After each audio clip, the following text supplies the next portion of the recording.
jump on. Becky, did you have another question or do we answer it? Hi, thank you so much for allowing me to be here. Kathy invited me last night and I was jumped on it.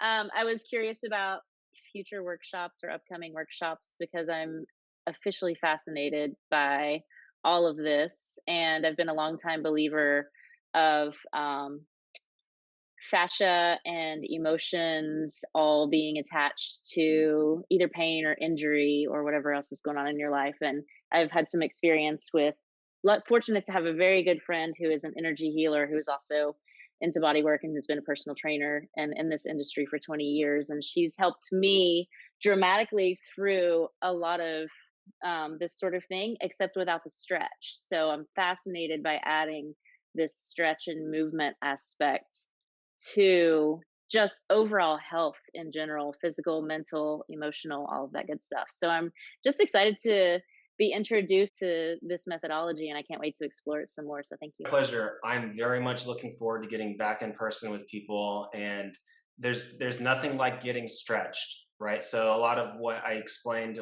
it sounds cool and stuff, but until you get stretched, it's you just got to experience it, and that happens in person. And it doesn't really take much skill, which is one thing I find fascinating. So I can get mom and pop who know nothing about their body, nothing about health or fashion, and then they can learn very simple, movements, assisted movements that they can help each other out with that will make a world of a difference. And then if they have something that's more complicated, they need to get someone who has skill and training, of course. But there are very simple assisted stretching movements that I like to teach in workshop formats. And also I like to teach simple self stretches that target each of the major muscle groups in your body. So that way you can know how to stretch and strengthen every part of your body, whether you're doing it by yourself or with another person. I think that's a great thing to do. And I'd love to get in person with you all and go through all that.